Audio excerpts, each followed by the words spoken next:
Kemudian apa saja yang makruhnya? Yang makruh ketika berpuasa diantaranya adalah istinsyak, memasukkan air ke dalam hidung.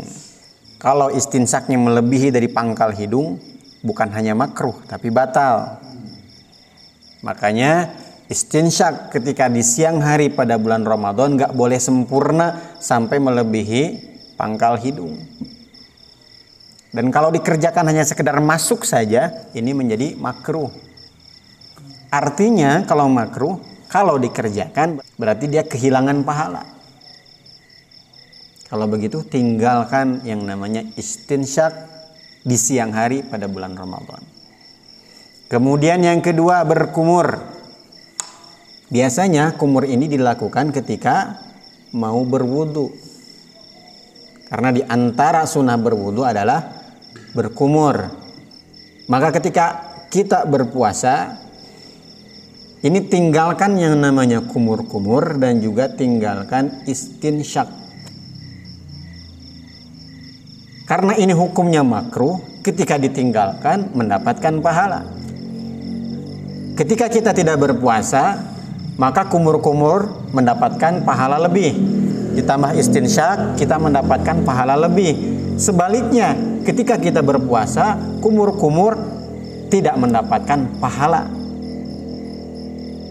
Justru dengan meninggalkan kumur-kumur dan istinsyak, kita mendapatkan pahala lebih. Kenapa? Karena kita meninggalkan yang makruh. Ini kalau kumur-kumur dan istinsyaknya biasa. Kalau istinsyaknya berlebihan, kumur-kumurnya juga berlebihan, ini bisa membatalkan. Bagaimana maksudnya? Kumur-kumurnya itu tidak, tapi berlebihan. Ini bisa membatalkan puasa. Yang ketiga, mencium istri, berpelukan dengan istri. Ini berbeda dengan mencumbu ya. Kalau cumbu ini membatalkan puasa karena nanti ada ludah yang ditelan. Kalau hanya sekedar berciuman, menempelkan bibir suami dengan istri, ini tidak membatalkan, hanya saja makruh. Kalau makruh berarti tidak mendapatkan kelebihan pahala. Maka tinggalkan berpelukan dan ciuman bersama istri di bulan Ramadan di siang hari. Atau segala sesuatu yang menimbulkan syahwat. Melihat perempuan yang bukan muhrim, apalagi yang seksi, ini tinggalkan ketika berpuasa. Dengan istri saja dilarang, apalagi dengan yang bukan muhrim.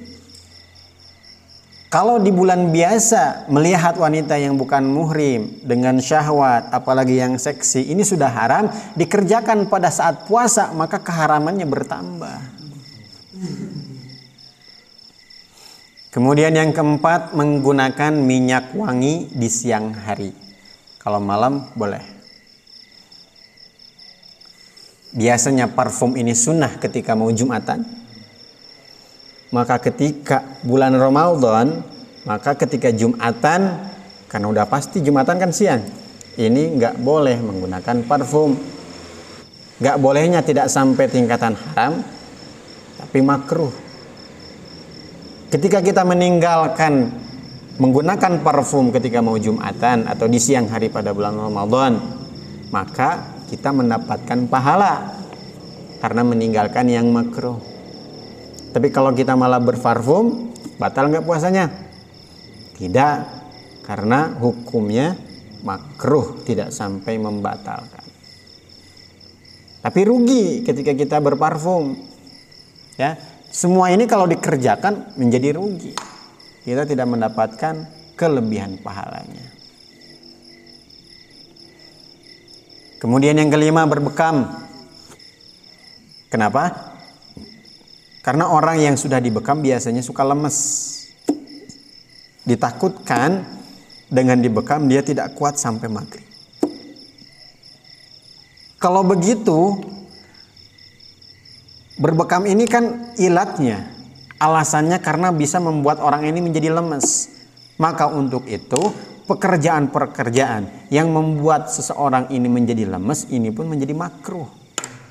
Ditakutkan di siang hari malah dia haus, dehidrasi, lapar, lemes, gak kuat sampai maghrib, nanti dia jadi buka. Maka berkebun di siang hari pada bulan Ramadan ini bisa jadi makruh. Bekerja, ya apalagi kuli bangunan, ini bisa jadi makruh. Karena kan kerjaannya cukup berat. Di bawah terik matahari, lemas nggak kira-kira? Logikanya, siapapun orang itu, pengalamannya sudah banyak. Bertahun-tahun dia menjadi kuli bangunan, tetap kalau sedang berpuasa pasti lemes biasanya. Maka untuk itu, segala sesuatu yang membuat seseorang ini menjadi lemas, bermain yang berlebihan, sepak bola di siang hari, ini pun sama menjadi makruh. Tapi Ustadz, saya kan punya keluarga yang harus saya nafkahi, kan makruh sob. Silahkan kerjakan, tapi harus menjaga kondisi, jangan sampai berbuka gara-gara lemes. Mafhum ikhwan? Kemudian yang keenam, bersiwak lebih dari zawal. Maksudnya bagaimana? Kalau orang ini bersiwak menggunakan kayu arok ya, di bawah jam 12 atau sebelum masuknya waktu zuhur, ini tidak makruh, masih diperbolehkan. Tapi kalau lebih dari jam 12 atau setelah azan zuhur dikumandangkan, maka dia bersiwak menjadi makruh. Kalau gosok gigi itu sudah makruh sejak azan subuh. Kenapa? Karena gosok gigi ini menggunakan pasta gigi, yang pasta gigi ini rasanya manis, ada rasanya dan ada zat atau ainnya. Seperti nomor 8 nanti, mencicipi makanan, ada rasa dan ada zat. Ditakutkan ini akan ketelan bersama dengan zatnya. Maka kalau kita ingin menghindari makruh dan kita lupa sebelum subuh belum sikat gigi menggunakan odol, maka setelah subuh kita gosok gigi, tapi jangan menggunakan odol, sehingga hukumnya sama dengan bersiwak. Mafhum? Kemudian yang ketujuh, tidur terlalu lama. Loh, bukannya tidur ini mendapatkan pahala ketika berpuasa, ketika bulan Ramadan? Memang betul. Tidur saja berpahala, apalagi ngaji. Maka pahalanya lebih banyak daripada tidur. Jangan berdalil, berlandaskan bahwa tidur pada bulan Ramadan di siang hari ini mendapatkan pahala, akhirnya dia tidur dari jam 7 pagi sampai maghrib. Jangan dijadikan dalil. Esensinya tidak dapat. Apa? Lapar. Walaupun tidur ini berpahala di siang hari, maka tidurlah secukupnya. Jangan jadikan alasan untuk tidur pagi sampai sore. Tidur saja berpahala, ngaji, zikir, banyak sholat sunnah, ini lebih berpahala lagi. Mafhum ikhwan? Kalau orang tidur sebelum subuh, bangun-bangun sudah maghrib, ini puasanya tidak sah. Kenapa? Karena dia tidak merasakan lapar.